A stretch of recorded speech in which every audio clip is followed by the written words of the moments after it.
Well, hello and good evening, good morning, good afternoon, just depending on the time zone, wherever you are around the world. We're just welcome to Africa ELTA Open Educational Resources, or ER. And I want to invite everybody, dear attendees, wherever you are, please just say on the chat box where you come from.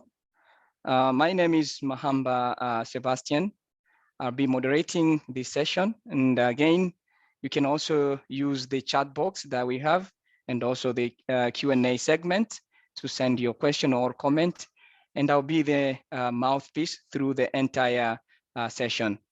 Well, before we begin, I want to invite Amira, who share a short video. And later, I'll introduce our speakers to this nice webinar. Most welcome.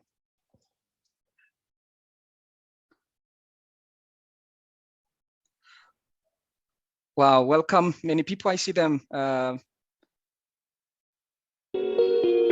Nigeria, from Tanzania. Welcome, welcome, welcome.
Wow, wow, thank you for that, a very short video, but I'm so excited to see many participants from all over around the world. Mispa Mua from Cameroon, Ferouz, Uzbekistan, we have also Sadiq from Nigeria, many more. We have Pasco from Tanzania, and many more. Please welcome to this webinar.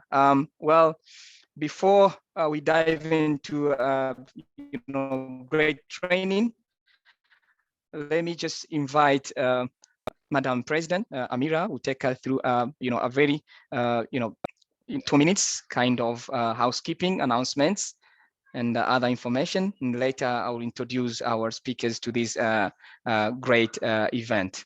Welcome, Madam President. Thank you, Mohamba, and thanks everyone for joining us today. We are excited at Africa ELTA to be launching this project in partnership with all our amazing speakers here.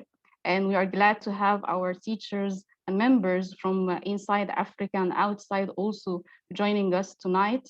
This project is not only for Africa, but this is an Africa ELTA a project for English language teachers, and we would like to have your contributions to have this project to become successful. Actually, I'm not going to talk about the project because our speakers here can talk about this better, but I would like to tell our members that this training is 2 parts. We have the first part tonight, and also we have the second part next week at the same time. It does not end there, because after the training, Africa ELTA would like to encourage you to use this training and start submitting your material to our bank. We will be very excited to receive your contributions, and Africa ELTA is going to also acknowledge your contribution on our website and through also receiving an Africa ELTA digital badge. To say that you have contributed to this bank of resources. We would like to start this project after acknowledging the fact that we, in our context in Africa in particular, do have this lack of materials.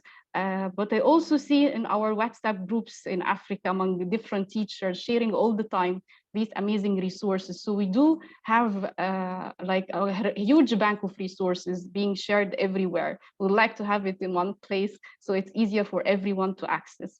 With your help and participation tonight and after this training as well, we will be achieving our target, which is building this Africa ELTA Open Educational Resources Bank. This is it from my side. I would like to finally thank our speakers, Shadia, Stephen, Sharon, and Charity for their time and effort in organizing this training with Africa ELTA, and also in their willingness to offer their expertise and experience to our members. Thank you to all our speakers, and over to you, Mohamba. Wow, thank you so much, Mira, for that housekeeping announcement and more, information about our program today. Well, welcome our speakers. Hello, Steve. Say hello to everybody. We have Steve, Sharon, Chadia, and Charity. Please, Steve, would you open up your mic and say hello? Hello, everybody. Hello, everybody. I'm from New York City at Pace University, and I'm part of the OER team there. And we've also have done a badging program there, and we've also done a lot of trainings as well with many different professors on different levels of OER. Thank you so much, Steve. Thank you. And now I'll just go ahead and give a short bio of our speakers, and later we're gonna go through the entire training. Well, let me start with Steve Bookman. Well, Steve Bookman is an adjunct assistant professor at Pace University, who holds an MS in TESOL. He teaches ESL, English Second Language, composition and business and professional writing. As a part of the OER committee at Pace University, he has helped create a badging program and an OER faculty advisory board. His research interests include technical and professional communication, technical and professional writing, second language writing, business English, digital literacies, open pedagogy, and educational technology. Then I'll go ahead and say a little bit small bio to the second presenter, who is Shadia Mansour. Well, Shadia is a Fulbright alumna, applied linguist, language instructor, researcher, trainer, and leader with extensive teaching experience in higher education, curriculum development, and instruction design in North America and Middle East.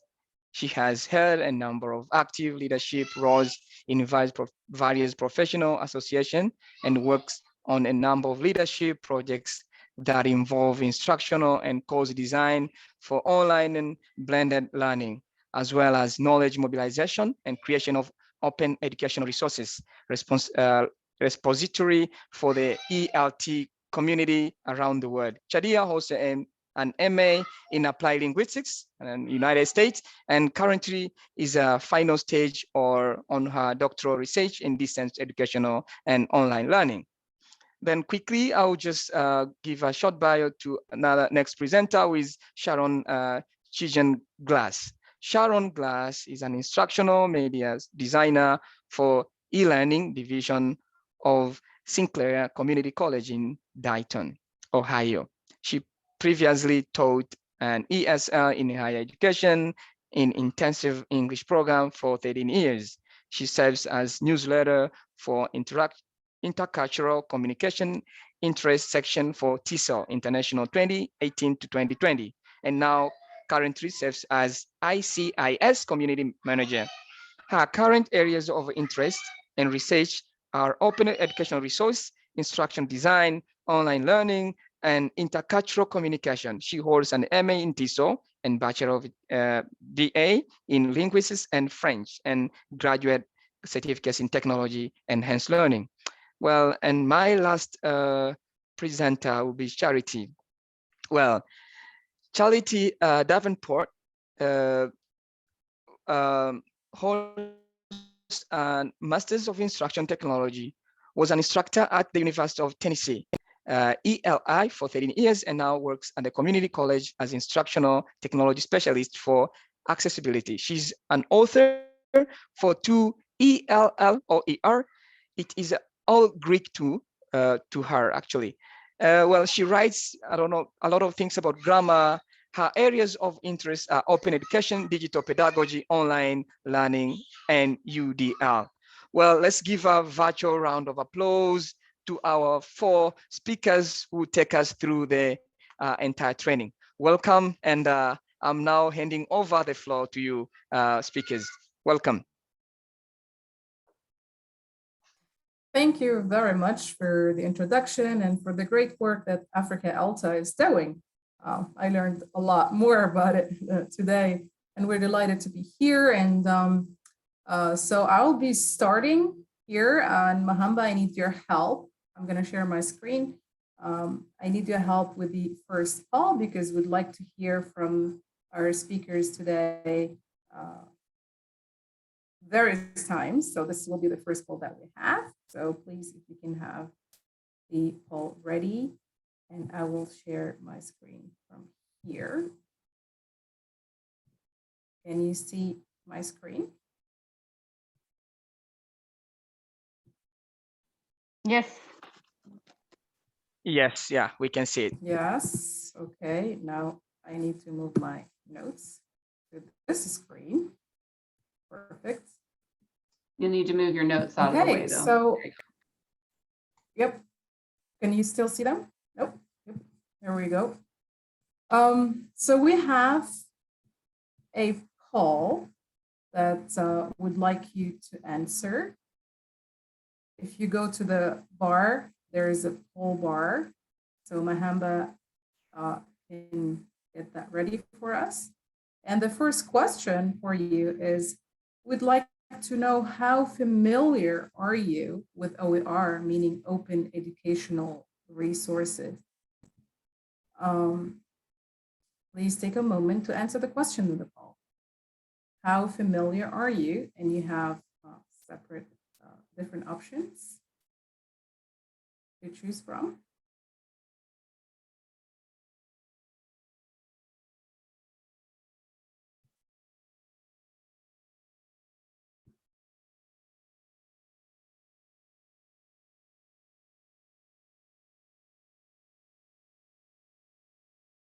So we have the first option is, I don't know anything about OER. And that is so far competing with, I know what OER is and I've used it. It's quite interesting. And we have, I know what OER is, but never used it. Okay. But we're still at the very 37% here. The second question is, have you used OER in the past? Yes, with 36%, and no, with 60%. Okay, it's good to know that the majority have not used OER. And 3 here, if yes, how have you used OER? Textbooks, nobody used a textbook.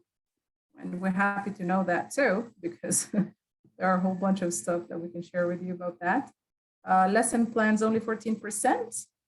And other miscellaneous is 62 to 63%. Okay, so, and now we have the majority, back to how familiar. The majority, I don't know anything about OER. So this makes this training very valid for everybody, mostly here, or for the majority, pretty much. And we really hope that it's going to be useful. So I'm going to be ending the call that we have an idea here about how things are for you. And then, since the majority doesn't know what OER are and have no idea about it, we thought we will start to introduce in the first training open educational resources and what they are and what makes them open, and also give different types, talk about myself in this part, the different types of licenses, and briefly introduce the different forms of OER. And Sharon will walk you through concrete examples of the different types, and so does Steve for downloadable OER concrete examples and where you find them. And then Charity will also show you where to find ready OER material. So now, what are open educational resources? So if we talk about the traditional educational resources, in order to understand OER, it is really critical to understand a few points about these traditional resources in the first place. Since all creative works are copyrighted, and once they're created, you really need to give credit for the person, right? It's a copyright that you do. They can't just take it online, especially with the ubiquitous resources online everywhere right now. You just cannot simply take it and use it because they're copyrighted. And copyright is not reserved only for materials that have been traditionally published. So many other different also types of materials that do need the referencing and all the copyrights related stuff to them. And copyright applies to all creative works, which means this includes materials that teachers create. If you create your own material, you do hold that right for your own material, and therefore others cannot simply use it like that. So Amira mentioned earlier that she sees many of you, and there's a whole bunch of materials through the WhatsApp group within Africa ELTA members, which is a great collaboration and a great thing to have, and that's what we really need, and this is the core basis of OER, but we need to have take more steps to make them open educational resources in order to preserve the copyright issue as well, and give attribute and credit to those who did it, and allow many other things to happen. I will talk about in a few minutes. I see raising hand. We will have questions later. All right, so we'll go ahead with this. So what makes an educational resource open? What do we mean by open? OER scholars talk about what we call the 5 R's of OER, which is the ability to retain and to reuse, remix, redistribute an educational resource. In other words, you retain means that you can, it can be stored on a computer. So take it, you can start it. You reuse it, you can exactly use it as is. You revise it, you can edit it, right? And you remix it, you can use alongside or with other materials. And also you can redistribute, meaning you can share with others. So this is where Creative Commons license, we talk about the license. To be able to do these 5 R's, you need a license, which is the Also, the Creative Commons license comes into play to make it open, as I am saying right now. So a Creative Commons license, in essence, relinquishes all or parts of the copyright protections that are automatically applied to creative works after their creation. Meaning, by relinquishing copyright, a Creative Commons license allows users to freely use, to change and share educational resources, depending on the CC license attached to it. And I will talk about these licenses in a few seconds, pretty much, not even minutes, right? But again, so the idea of these 5 R's is what makes the open educational resources open without really thinking about the copyright issue. And this is what you can do with them. Now, what makes them open? Because they are free, right? They are free and they have the Creative Commons license that I just mentioned. So here is an example on the screen that we see CC by, there's like an icon of a human by, that's the author who really created the work. That's the attribution. You need to give credit for that person. And there's also the CC by, meaning give it up attribution, and SA, which is share alike. So these are different types of licenses. All creative works are copyrighted once they're created, which includes educational materials, as I mentioned, right? So copyright is not reserved only for materials that have been published, as I mentioned earlier. So what you need to do is to have a license. And there is a range of permissions regarding what users can do with the resource. And these 2 examples give that what you can attribution only, or you can get attribution and share alike. Now, here's a more detailed overview of Creative Commons licenses.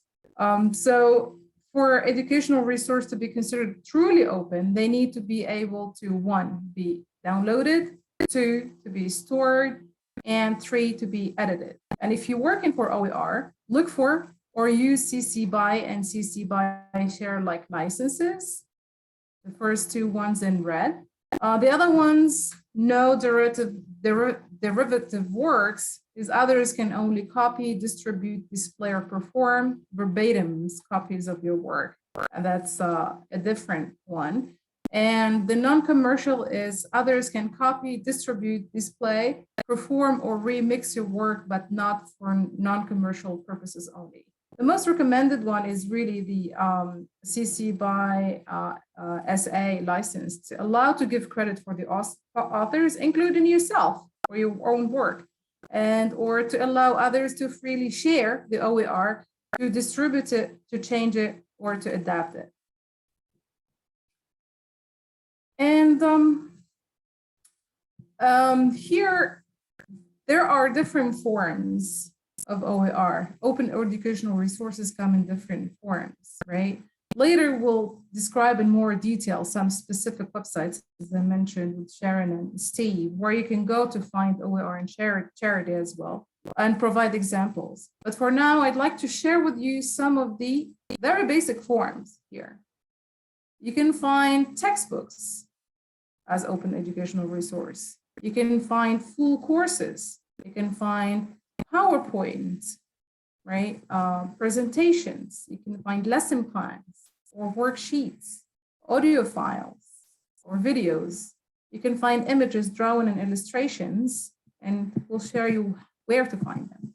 Now, due to the digital divide, many under-resourced communities, and where we live here, even in North America and many different other parts of the world, right, would ask, but how can I access OER or share mine when I have limited internet access or limited devices and tools in the first place? And that's a very valid question, a great question, and a valid concern. However, it is important to know, and I would like to highlight here the fact that OER could be electronic, which is the case for the majority of available OER, but they also could be downloadable.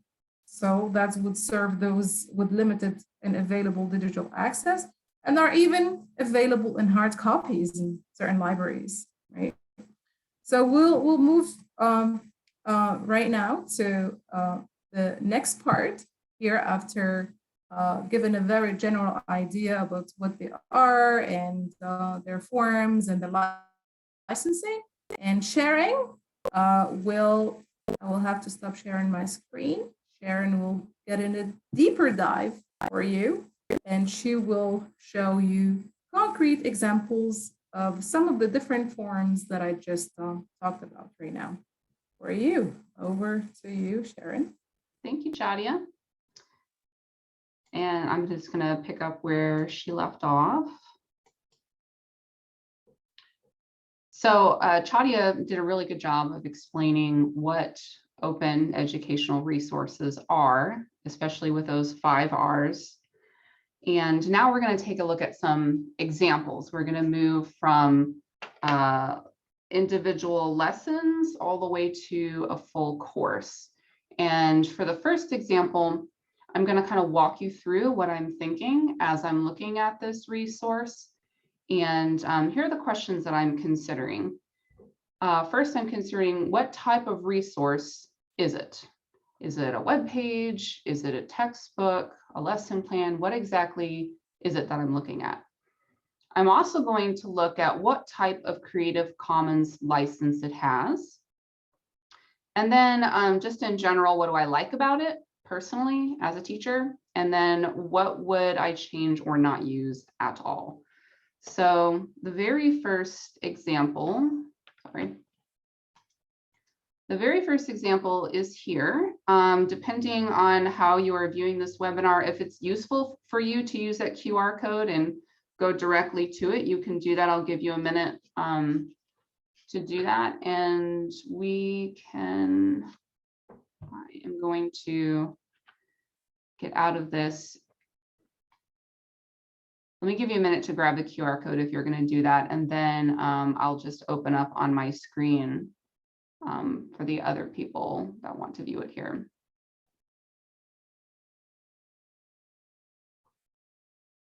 Okay. So this is our first example. All the way at the top. I'll make that a little bit bigger. There we go. So this is Open Resources for English Language Teaching, or the OER portal. And the first thing I'm doing is looking at what exactly is this? Well, it's telling me it's a unit. I see some outcomes. I see a little case study. All right.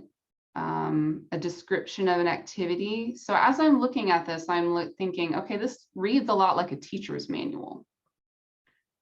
Okay, it's got some examples. Yes, Chadia? I cannot see your screen. Oh, you can't. Did I stop sharing it? Hold on a second. I'm so sorry. I can see it. You can see the activity? Okay. No, You can see okay. it. All right. Great. Well, let me know. Should I keep going? Okay. Keep going. Since you can see it, I'm sure others can see it. Okay. If anyone else can't see it, say something. So I'm not just talking about, yeah. So it's got different activities. It's got reflections. Good. Okay, Chadi says we're good. Okay. It's got an example. It's got some, it's not an actual assessment, but it's got some guidelines about what you could do. So this has some ideas. And then we get down to the resources. Oh, well, this is like a transcript. Okay, well, that's actually useful. It's actually authentic English that I could use in my classroom. All right, so I'm kind of getting an idea of what I can do with this. But here, when I was reviewing this, I was like, this is a good example to review because sometimes this happens. The video is unavailable. When they originally made it, it was totally available and something happened between then and now. And now we have all these videos that are not available. So it's not totally usable here. We do have some YouTube clips. So that's something to keep in mind when you're looking at OER is it completely updated? Maybe there are some things in here that are useful and I can take out for my classroom, but I also have to consider the things that are not useful.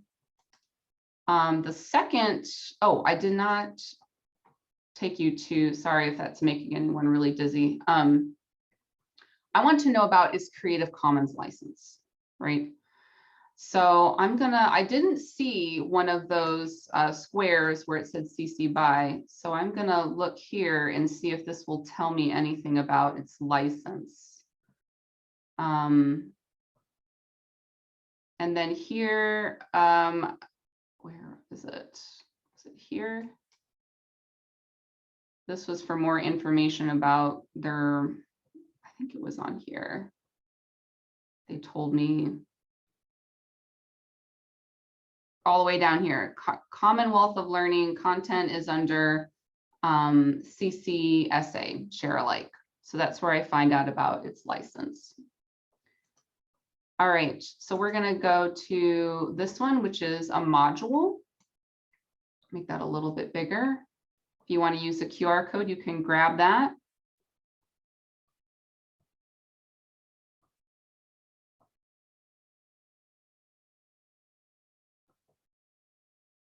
I'm going to open it here. So this is a module now. This is a little bit bigger than a lesson. So it covers more. It has a broader scope, steps back a bit. It describes the module, who's it for, why would you want to use it? And then here is what Chadia was talking about, that you can store it. This has a PDF and it has a doc. And the other one that we were just looking at, a website. So this is super helpful. So if we opened up this PDF, this is what we see, right? And here's our license, CC by SA, just like Chadia explained in her part of the presentation. And then as we scroll down, we have a nice little table of contents. We can see how the units are organized. So we have outcomes, we have, again, case studies, activities, resources. All of them are laid out just like that. So if we zoom into one of these activities, this has a little more structure since it is a PDF. Maybe it might be a little more user-friendly because the headings are really easy to find. You could print this out. You could just download it and open it on a device, if that's easier for you. So you have some options with this one in terms of format. And then it also, like the last one, it also opens and progresses in the same way with activities. And it reads like a teacher's manual, right?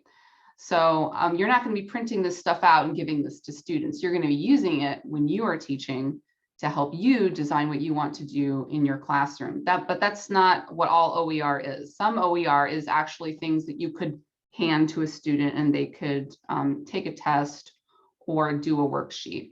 This is more like we're pulling it all together and giving it to you like that. All right, our third example is here. If you want to grab that QR code, this is a textbook. A little bit different.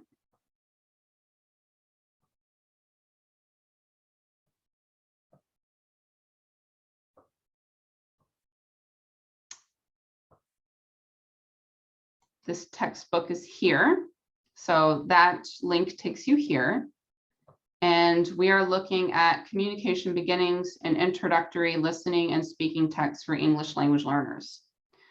What we see here is where we can download the whole PDF of the whole textbook, and we just have it. And then what we see here, editable version. This is really useful because now you can download it and you can make changes. You can go through and make it a lot more suitable for your learners. And then below, you have all this audio already there. Isn't that great?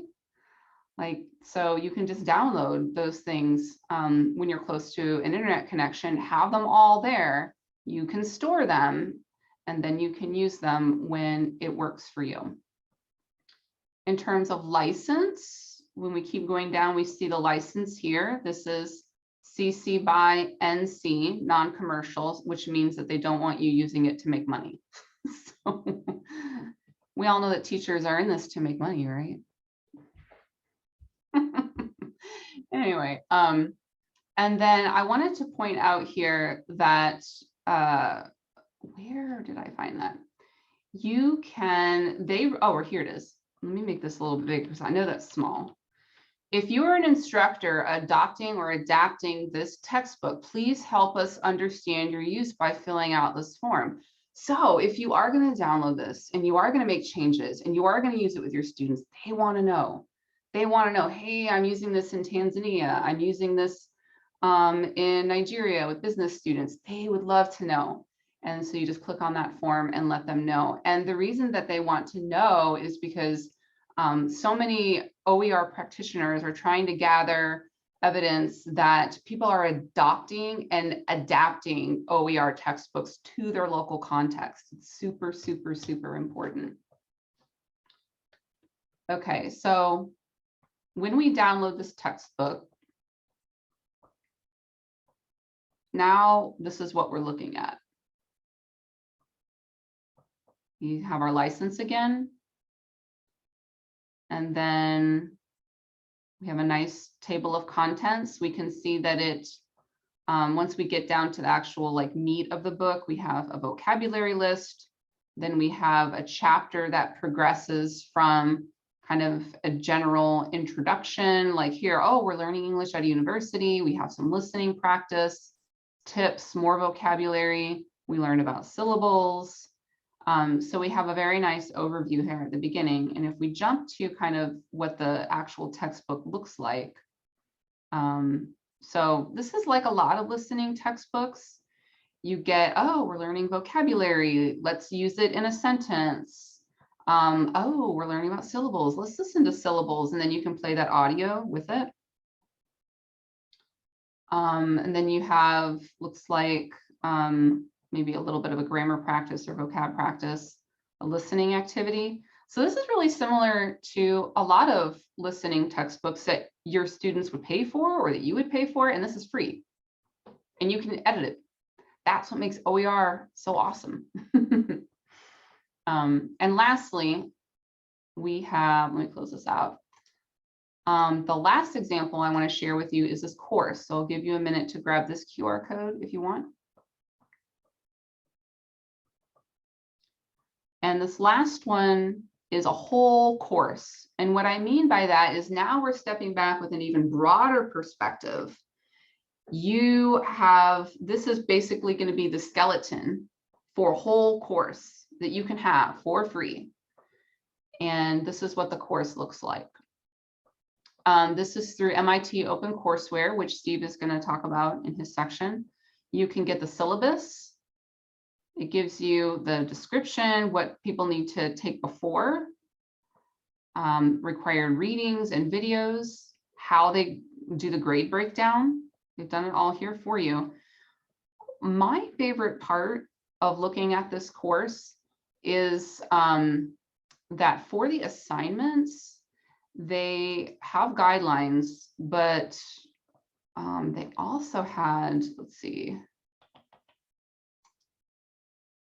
out there, where was it? Somewhere in here, they had student examples. Where was it? Maybe I won't be able to find it, but they did have student examples for these assignments. Where are they? It was like they were so obvious before. I think it's on the right. Over here? Yeah. Written assignments and examples. I thought so. It's not a link. I did find them somewhere in here. But it was just super helpful to have an example of what those assignments looked like. Here, I don't know why. Okay, I just missed it, but here they are. So they have an actual student paper, right? To show you what that assignment would look like. So I think that is all. I don't want to belabor any points about that. I I think I'm going to hand it off. How does that sound? Maybe I can figure out how to. I'm lost in my screens, Shadia.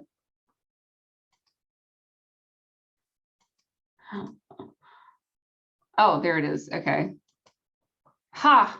I did it. All right. I think Steve is next, right? Yeah. It's all you, Steve. You're on mute. All right, thank you, Sharon. I'm going to talk about how download, like the downloadable options, and also what you can take away from this, some of these downloads too. I will mention MIT OCW again because I love that site, and I'll talk a little more about MIT as well. But I'm going to start first with BC Open Campus. And I'm going to share my screen now. Can everybody see my screen? Okay. So I'm going to start with, where are you at?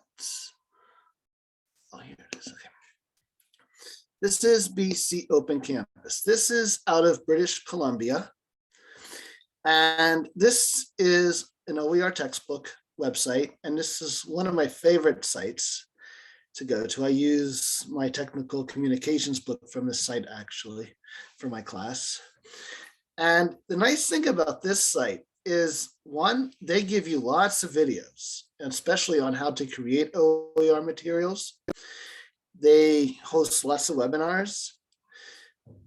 You can actually have your own OER textbook published on this with them as well. But they give you a lot of different options to download. And I'm just going to take, I guess, this one as an example here. And you will see here that it will say there are different options. There's readable, and some of them don't give you all kinds of options. Some of them only give you a PDF, or you could buy the hard copy. Some of them give you a whole lot of options. So if you don't have a lot of access to the internet, what you can do is download this to your USB, your phone device, hard drive, whatever the case is, and you will have access to the whole book that way as a PDF. So that's one way. That's one thing you could do with this. And this is only one format you can have. I'm trying to find where I saw another one here. So if we just, I guess this one, you will have, some of them will give you supplementary materials as well. And you can see how many formats that they give you. I've seen them up to 7 formats where you can, some of them are editable as well. And you can, do a lot of things with these, and they're all free. This is a nice thing about this site, and they're very high quality in terms of textbooks. One of the things that OER talks, one of the, I guess, I would say, misconceptions with OER textbooks is that they're not high quality. And time again, we've seen this when we ask professors, at least at Pace University, what they think of OER textbooks or what they think they would be. And a lot of them will say, because they're not published by a main publisher, or they're not, or something like that, they are not high quality materials. And that's very incorrect, because a lot of the textbooks are very high quality, and at least with this site, they do a lot to market the materials. And I'm just going to try to find one that has something, at least more options here. Okay, so here we go. This is a good one. So if you look at readable options, you have, as you can see here, a whole lot of different ways you could look at it. and download it.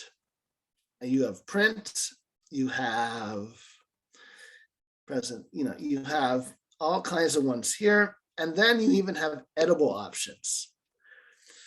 Okay, so you can download it as a Word or from the website. Again, not all of these, you have to be careful with the CC license, how the authors want it to be, but that's one way you can do it and download these, because they give you different options, and these are options that you really need to consider how you want to use it. As an OER author myself, I've written my own textbook and supplemental materials. Everyone is different how they will allow it, and this is one of the ways that you can get materials. Why would you use a site like this? One, they're very credible. Two, you don't have to create your own materials. You can if you want to, but there are lots of ways you can incorporate materials into your own teaching. And these books give you a lot of different options. That's one source. Another source is from MIT, and I'm going to go back to, I'm going to first talk about MIT in general. It started 20 years ago, I think 21 now. And they first started with having, offering courses for free, and the administration bought it and faculty bought into it, and that's how it started. At the same time, that's when the Creative Commons license started too. So this was this was done on purpose. And after attending a lot of MIT OpenCourseWare seminars and OER conferences with MIT attending, one of the deans told the audience that it's not that students, anyone can get the course for free, the materials. What students pay $60,000 for is the discussion. So you don't get the discussion, but you get everything else. And in countries where where textbooks are very expensive and they are not, and students don't have access to textbooks, this is the next best thing you could do with textbooks. So what I like to say with this is this: when you look at something like MIT site, one of the things you can get out of it is you might not need it for everything. You can get ideas for classes from here. So this is my very first go-to site. And this is a site that I go to before any other site. Because one, for me at least, I use anti-racism, First Amendment advocacy as my topics for my assignments. And everything is always in a multimodal format. So I come here, I'll type in whatever it is, I'll see what I can get out of it from the classes that are here.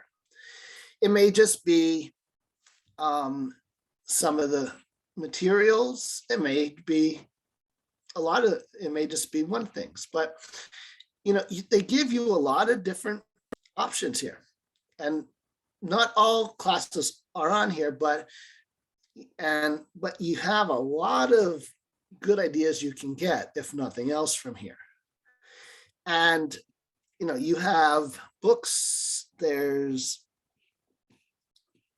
where was the articles there? I know there was a TED Talks are linked on at least one of the sites that I wanted to show. You have lots of ways to get resources themselves from these as well. So MIT gives you the whole package in reality. And that's the nice thing about MIT. I have my students actually going on here and looking at resources themselves. We spend a whole class sometimes, and I'll have them create a bibliography or a works cited references page, and we'll just use MIT, and they'll just find so many different sources that they could use for their papers. So there are many ways you could use MIT OCW. And one of the things that the students like about it is they give student presentations and papers. And that's one of the nice things about MIT site that most sites do not give you. So they give you a lot of different options, and some of them give you lecture notes. Let me see if I can find one here that does that. Some of them give you lecture videos, lecture notes. They give you a lot of things, and some will actually give you the videos themselves, depending what the professor is willing to put online for you. So MIT, to me, is the ultimate place to go first, because you get the whole course, you get OER, and you get lots of background information that you can use with students as well. So it's all free. You can download most of it, and it's just a great place to get everything in one shot.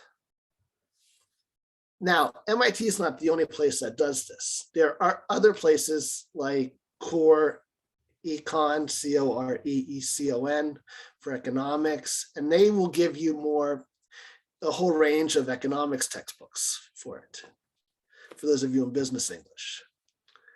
And let me see if I can put it on here for you. Core Econ.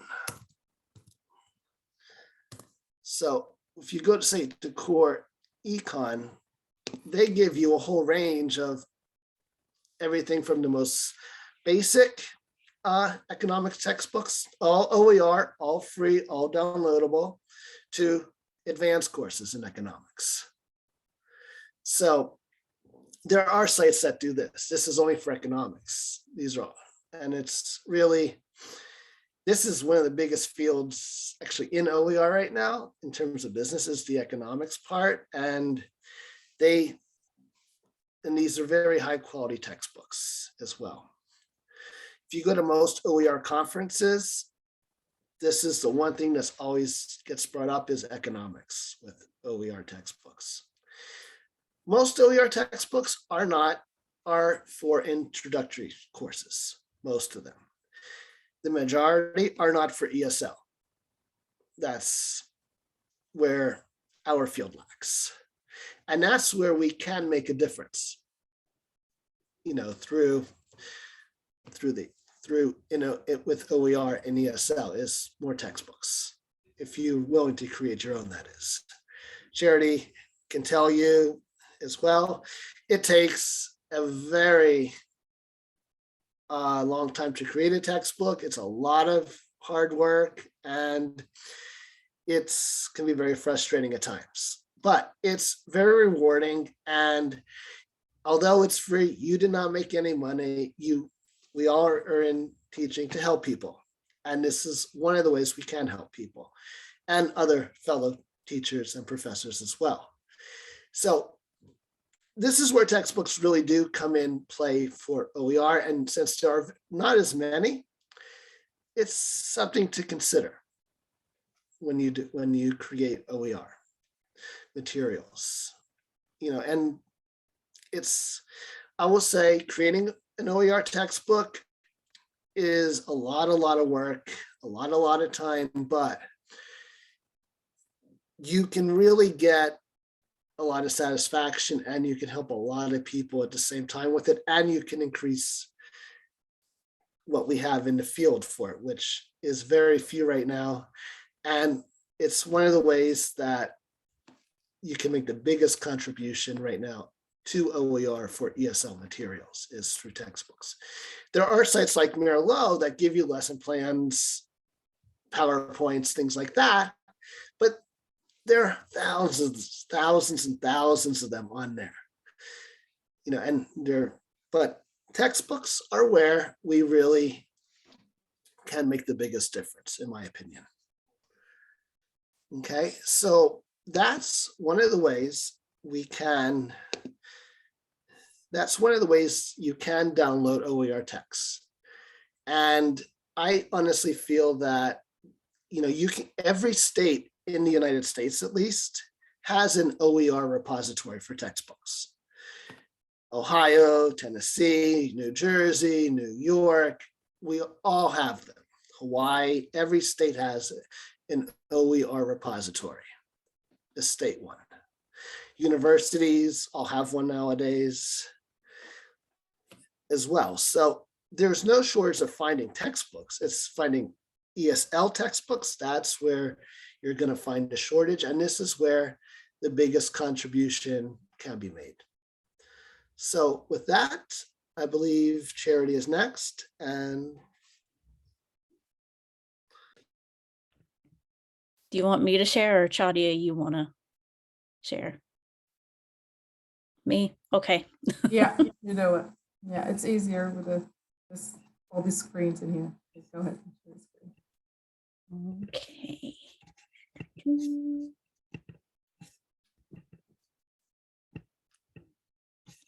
All right. Let me see if I can everybody see my screen? All right. I got to move the faces around. But yes, I think Steve did a really good job of introducing some OER resources. It is a thing of there's so many out there, and there is kind of a lot of sifting, but I kind of look at it as like when you're trying to find gold. I think of like the gold rush that in California in the US, and people are trying to find their gold, and sometimes it's difficult and it takes a while. Sometimes you really find something special that you can use. And the resources I'm going to share with you, a lot of them are what I used for my OER textbook. And yeah, I do want to say this thing probably took at least 5 years to make, but I want to emphasize that a lot of it was doing one chapter at a time, and also one lesson at a time, and sharing it with my students, and like kind of making sure my lesson plan and the readings were good. And then when that was finished, I just put them all together. So it's a step-by-step process. And a lot of the resources are already OER, and I just collected them. I edited them to make it more readable for my students. I added in pictures, but I also wrote my own readings for the textbook as well. So for these resources, I'm going to give resources not only that you can use in your classroom, but you can also edit. I think the editing part is the most important part, because we want to make it more relevant to our students. So being able to edit those resources, I think, are the most important part of OER. So I think the first thing is I like to keep it simple because I know there are so many resources out there. The thing I do first is I just go to Google and I do a Google search. And I noticed they changed how to do advanced Google search now. You can't just do it on the Google page. You have to go to google.com/advanced_search, and then it'll give you a bunch of options. At the very bottom, the very last option is the usage rights. So this is going to find in the Google search, it's going to find only Creative Commons things that you want. So the default is it's not filtered by license. It's going to give you the whole copyrighted world and maybe some Creative Commons stuff, but it's not easy to sift through that. So this is one good way to go through that, is just change it so it's only finding things that have a Creative Commons license. And I think the one I use the most is it's free to use, it's free to share, and it's free to modify. So then that way I know, okay, these are resources that I can edit. Another thing specifically for images, they also kind of changed where you can try to find Creative Commons images in Google search, is you have to go to tools, then it'll pop up usage rights, and then there it'll find only the ones with Creative Commons licenses. And both for the Google search for text and Google search for images, of course, like Sharon showed us, you want to go ahead and make sure it really does have some mention of their Creative Commons license. Don't just trust the search because it may be wrong. But I usually just go to Google first. And a lot of times Google will find some of these textbook resources without me having to go to OER Commons or the MIT course, or instead of me going to all these different places, I can find everything in one spot. But I do end up finding resources, like Stephen said, that it's like, oh, this is one of my favorite resources. So that's what I'll show you. Some of my favorite like image and text and textbook resources for OER. For images, even when you do that Google image search, it's going to find a lot of images from Flickr. They also have like a different way to search through their licenses. Unsplash and Pixabay and Pexels, these are CC0, which is essentially public domain. So that means I can even use these images. I don't even have to give attribution. I can just use them. The Smithsonian Open Access is also CC0 public domain. And my favorite thing is just to make my own images and photos.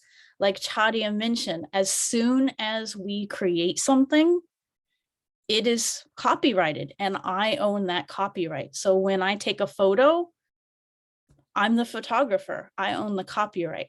If I draw a picture or I make an illustration, I own that copyright. So I can relinquish and give away some of my rights so that I can share it with people.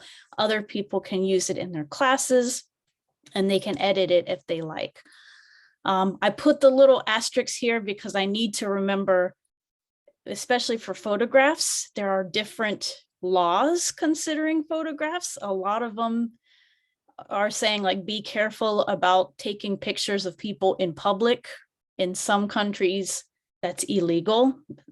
Make sure you have consent of the people in your photos. Like this Flickr one, I think is okay because it's kind of like a staged photo and they have the consent of the people in the photo.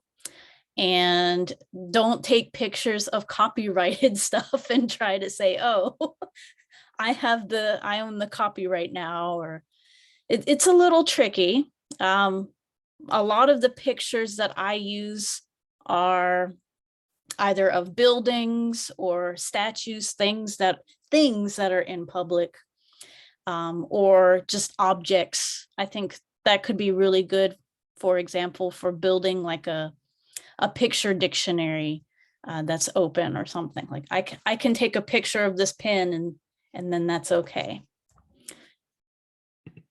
I also really like cute icons and clip art for worksheets, or sometimes to put in my textbook pages.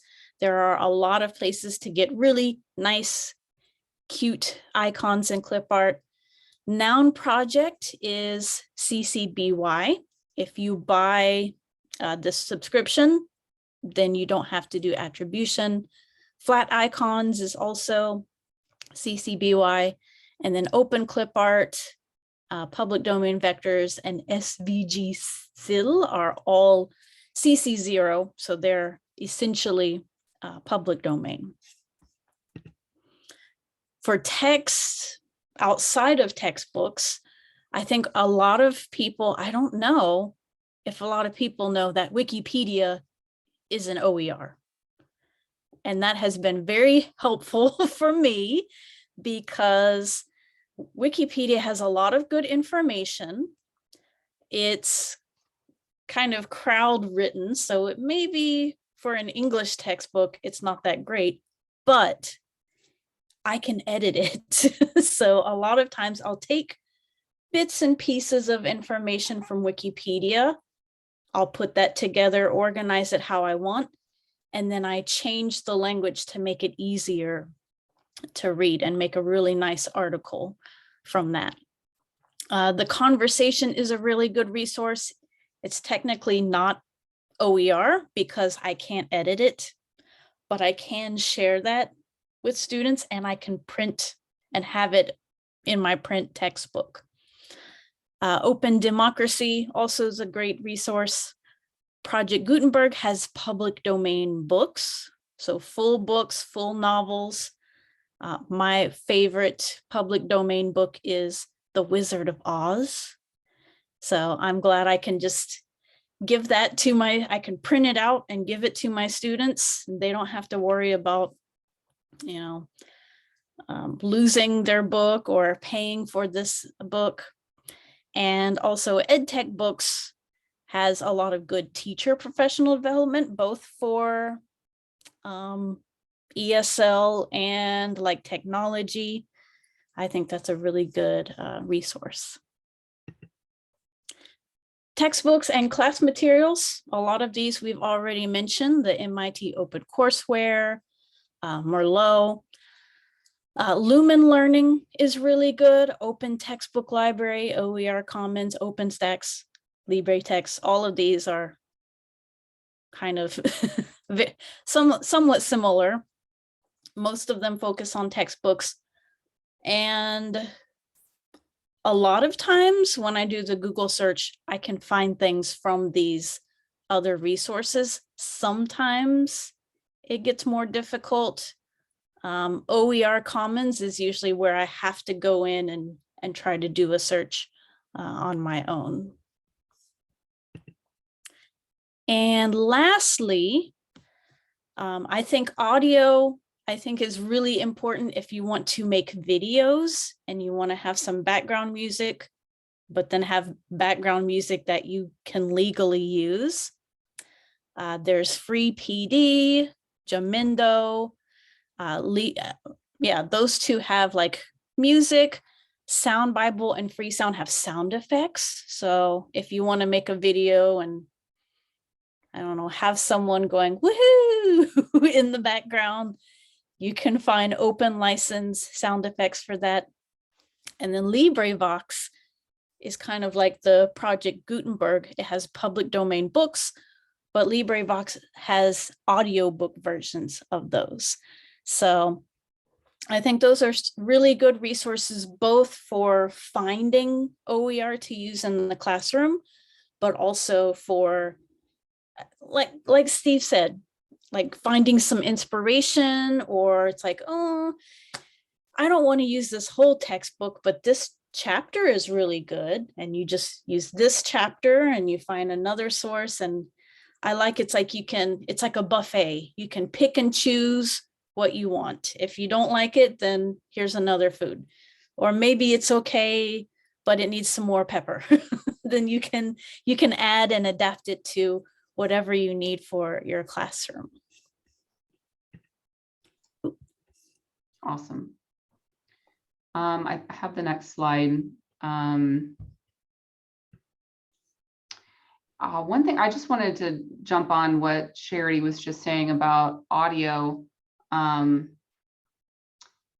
You can actually, like that listening textbook that we were looking at, you could download that audio, open it up in Audacity, which is a free audio editing software, pull that file in, chop it, add other stuff. So it is editable. According to that license, you could do that. So, okay. So anyway, we were back on, we're moving on. We're doing a Google form now. So if you can grab that QR code, and for those who are not going to use a QR code, I'm going to put, actually, let me grab this link and put it in the chat for everyone else. It would be easier for you. There's my bar chat. So in the chat, you'll find the Google form, and we're just going to get some information from you about your classroom needs and how you might use OER. So take a minute and please let us know what your needs are, how you would use OER.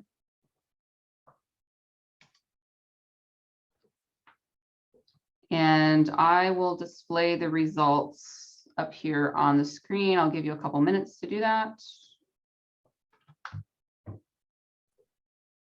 The link for the Google Doc is on the chat as well for you if you don't have access to the QR code. Yeah.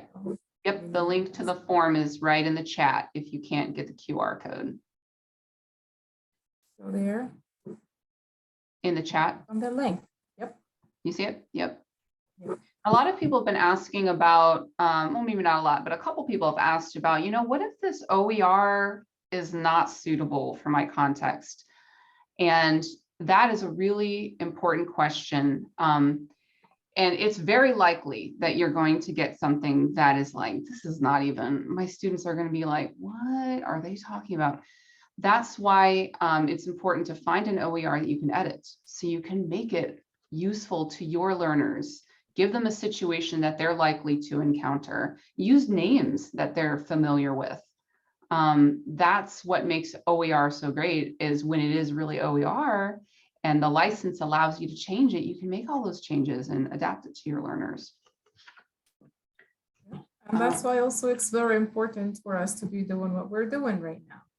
Because I'd like to put together adapted and adopted and adapted material, those that you created and you changed them yourself, and that meets the needs of your context.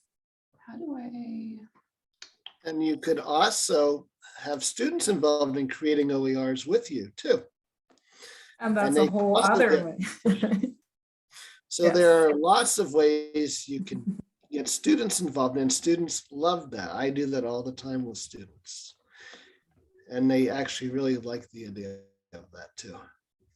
Especially in higher education, right? Higher education students will definitely, and graduate students and even undergraduates will really enjoy doing something like that.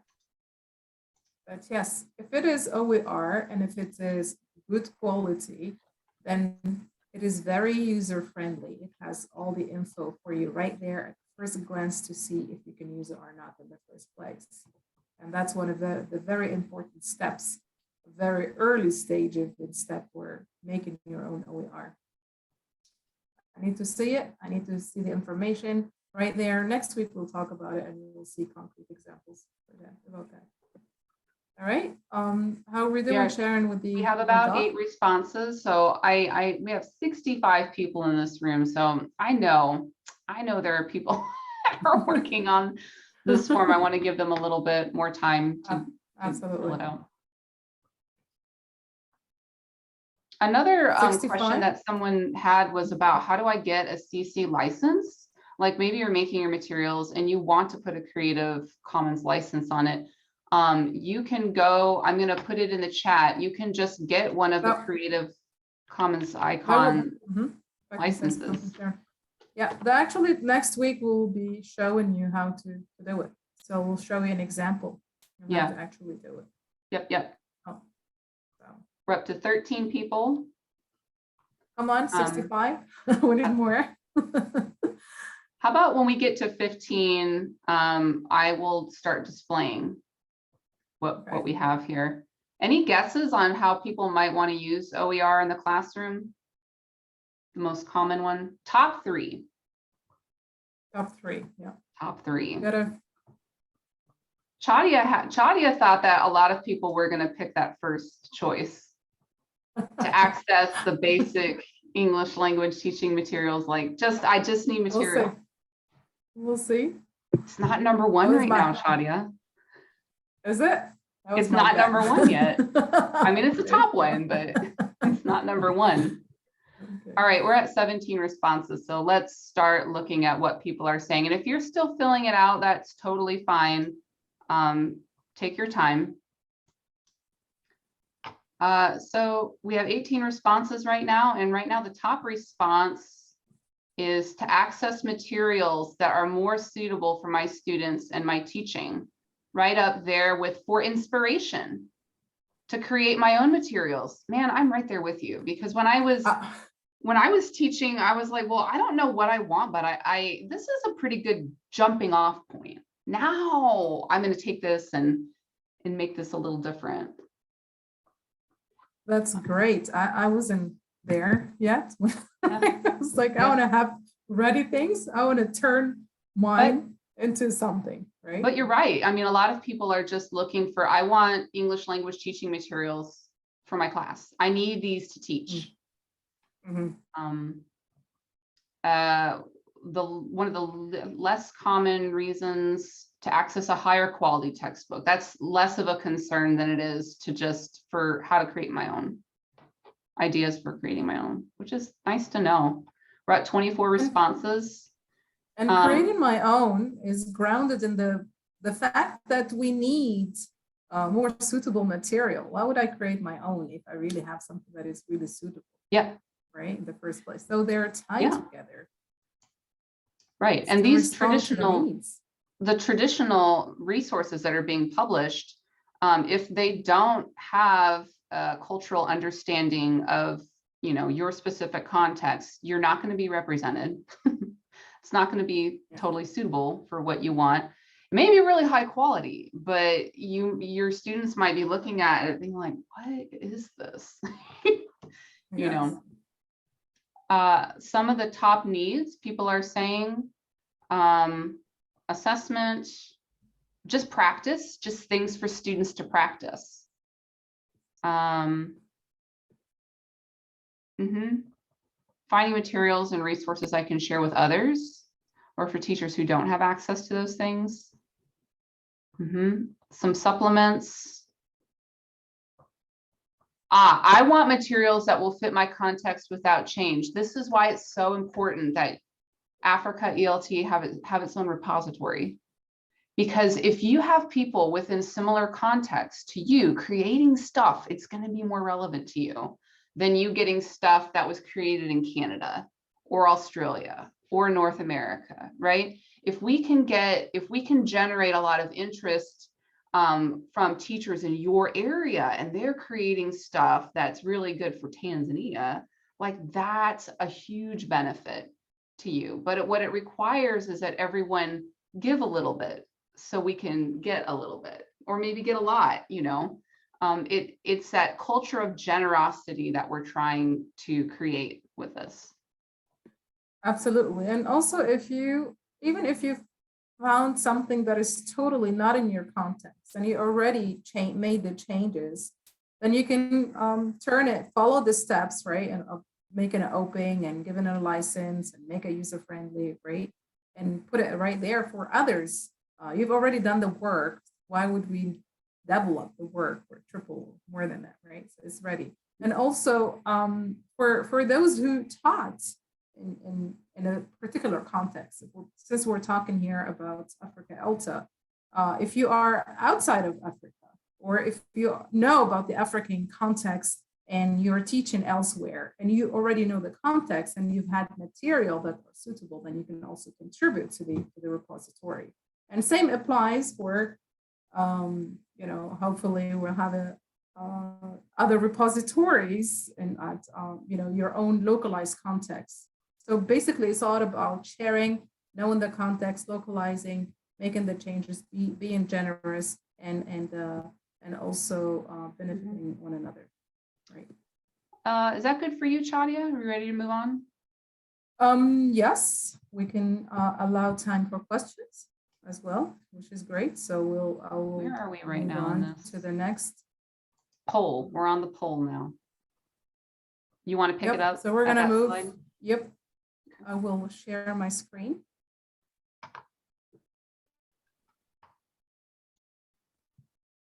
Here, and I will be here, right? So I would like to know, and all of us specifically would like to know from you what you think and ways to get involved in OER. So basically what we're gonna do is to have you answer this poll that has 3 different questions. The first one, do we have Mahamba already? This is poll 1. Poll 2, yep, I can see it right now. So the first question is, what are your perceptions of OER? 1, OER has high accuracy and quality, or 2, has average accuracy and quality, or low accuracy and quality, or unpredictable. We don't really know, right? And I don't know, and I have no opinion. So if you can choose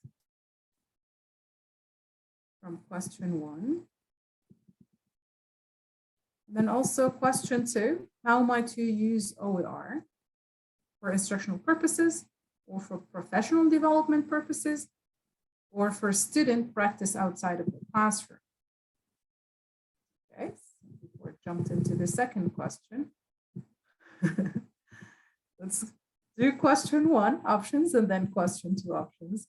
Question 3, would you be willing to submit OER materials to your repository? Meaning to turn materials that you already created for your classroom into a Creative Commons license OER material to share with others? And that's a yes or no. Oh, okay, so we'll go to the first question here. What are your perceptions? We're talking about quality here. We have the majority, 70%, and we have 16 people responded. 18 right now, is jumping up for high accuracy and quality. And then the average is number 2 with 23%, okay.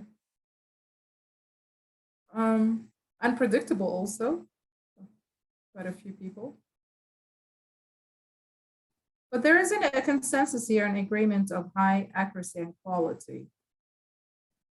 Well, it should have, but unfortunately not all OER material are with high quality, but many of them do have. That's why it has to be well done to be like a proper OER for good quality. It's a concern in the literature about OER. But here, how much you use OER? We have like a split in here for instructional purposes in the classroom, and professional development is very, very close. 48% for PDs and 45% for the instruction in the classroom. Interesting. There are only 6% that they will be using it for student practice outside of the classroom. Okay. And the third one, are you willing or not? And look at the ELTA, Africa ELTA community. Yes, 86%. That is great. That's the mindset.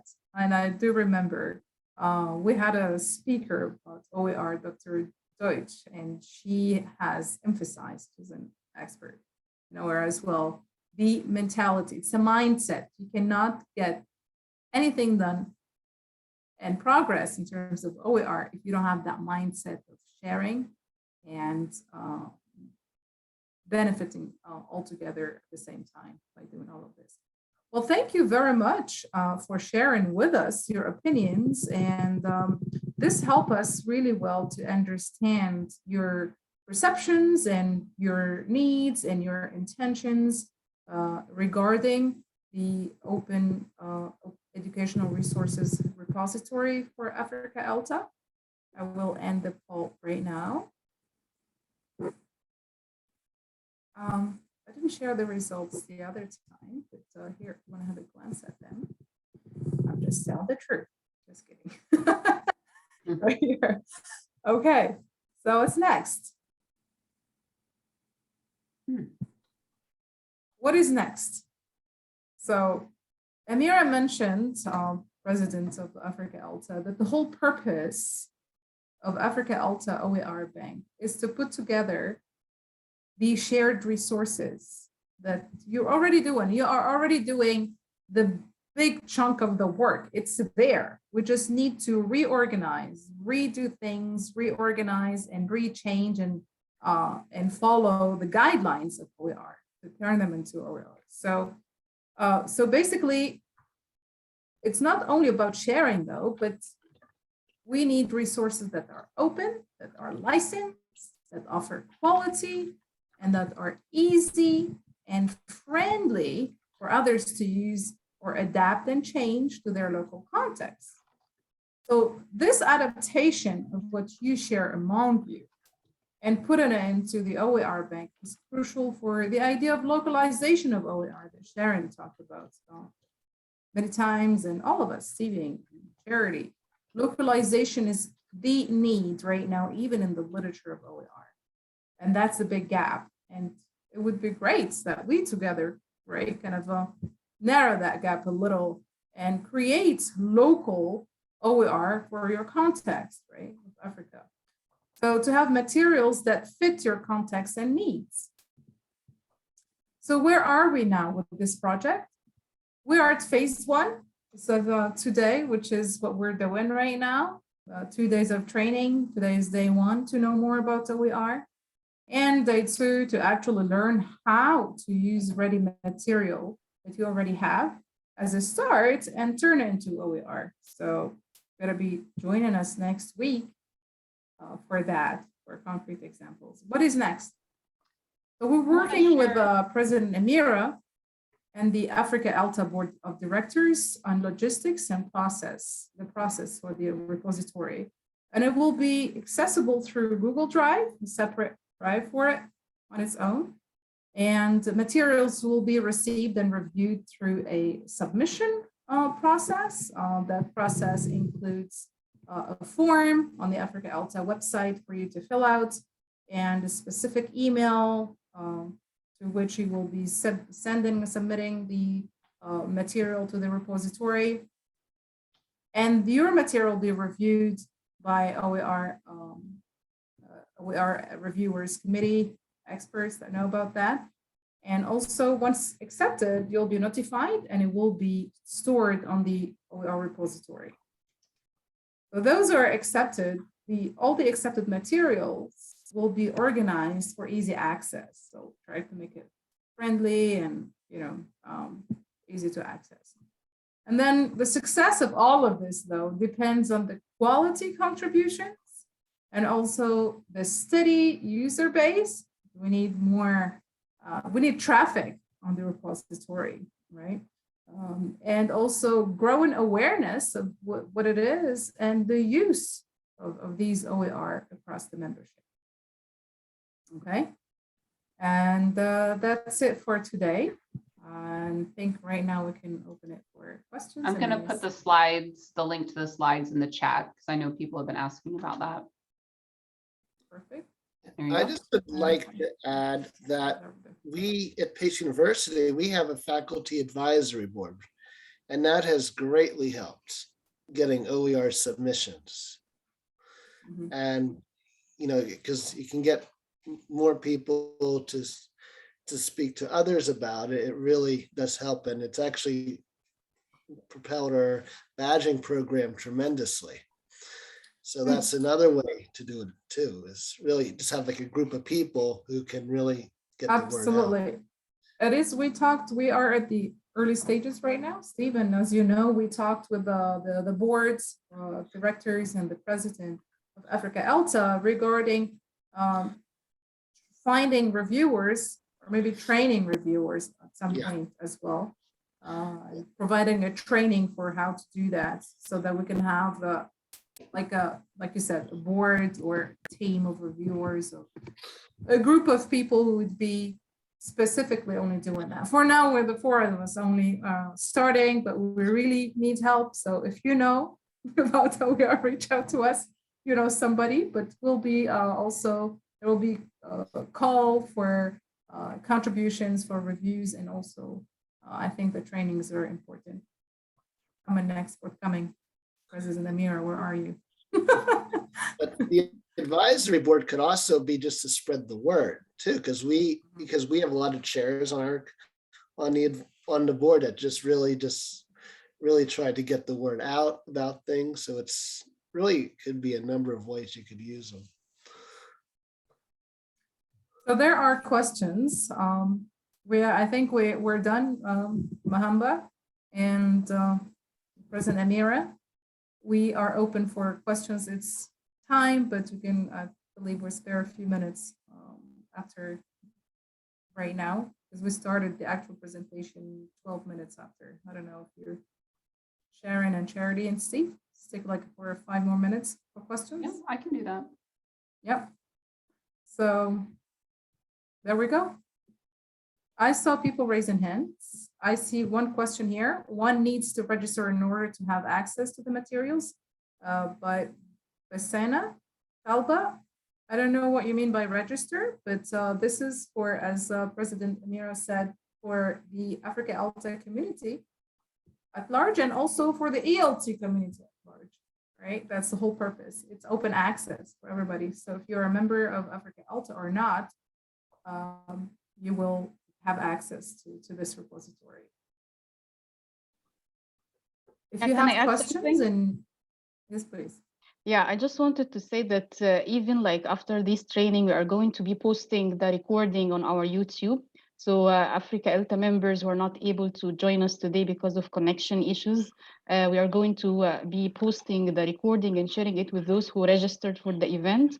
And we have people who registered from Africa and also outside Africa. So this bank of resources is not just for African teachers and by African teachers, but we also invite everyone who attended the training today and have been watching us on Facebook, or even will watch the recording later, to contribute to this bank. And we will do our best at Africa ELTA to make it really organized, as you all described today. And thinking about the reviewers, this is something that we are also going to be considering at Africa ELTA. And it seems that we have a huge interest. So this is something that I'm sure our members are also willing to invest in with us. So thank you for the session today. You're very welcome. Thank you. You're welcome. We're here for, if you have any questions, please raise your hand or type in a chat before we call it an afternoon. It's half of the day for us here, and you call it a day over you for whatever you are in the part of the world. I saw a question in the chat box from Rhoda. I think she was asking if she is going to share a material that includes photos. Does she have to draw the photos herself, or how can she use the photos inside her material? If they're OER photos, if they have a Creative Commons license or they're in public domain, like if you search on Flickr, the way that Charity showed us, you go to Flickr, you search by CCO or public domain, and then you find a photo that way, then you can use that photo. Or you can take it yourself, but honestly, that's what most people do, is they go to one of those photo repositories and limit the licenses on the photos all the way down to CC 0, so you can use it. Here's the slides that Charity talked about. So she gave in this slide, Flickr and Splash, Bixby, Excel, and all these, so that you just can use, right? The CC 0, you don't even have to attribute or anything, nope. Public domain, right? And also even for icons and Clipper. So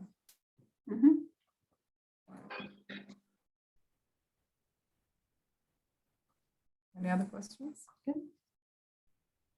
I'm just looking at the chat box. Yeah, I just want also to, I'm sorry, I just want to share also the email of Africa ELTA OER with all the attendees to follow up after the session. If you have any questions, we'll be glad to share them with our speakers after the training. so we can continue this discussion even after we end the session. Someone was asking about the certificate. So when thinking about this training as a board, actually, we're thinking that this training is part of the project. It's not the whole project. So we are going to offer an Africa ELTA digital badge for teachers who contribute resources after attending the training, because our aim, as you have learned today, is to create this bank of resources for all of us to use in our classes in Africa and also outside of Africa. So the goal is the bank, not just attending the training. So we hope that you can follow up with us after these two sessions to submit your material, and you will get the digital badge. Yes, and Miriam Snyder is asking when we should start sending materials. There will be, you will be communicating, right? When calls for submissions through the Africa ELTA Association and website and team. Yes, exactly. You will do this right after the second session next week. Sounds great. Great. It seems like so many people are happy, and we are delighted to be here. And this is, you mentioned, President Amira, that many couldn't make it because connectivity, but we've had over 67, and now we have 57 after the time, which is a great turnout. And we're looking forward for next time for the concrete examples, and it will be like a workshop of what the tips of how to do it. Mm-hmm. And thank you. I don't know, everybody, if you want Stephen, Charity, and Sharon to say something before we say goodbye. I look forward to seeing everybody next week. All right, thank you very much. I'm going to stop sharing my screen then. Thank you very much. It would be great if you can come next week, everyone, with some ideas about your material, so you can also ask our experts here about your material and get some feedback before you start submission. Thanks everyone for the session tonight, and thanks for our attendees for bearing with us. I'm sure this is going to be an exciting opportunity for all of our teachers. Thank you. Thanks. Thanks, everyone. All right. Bye-bye. Bye.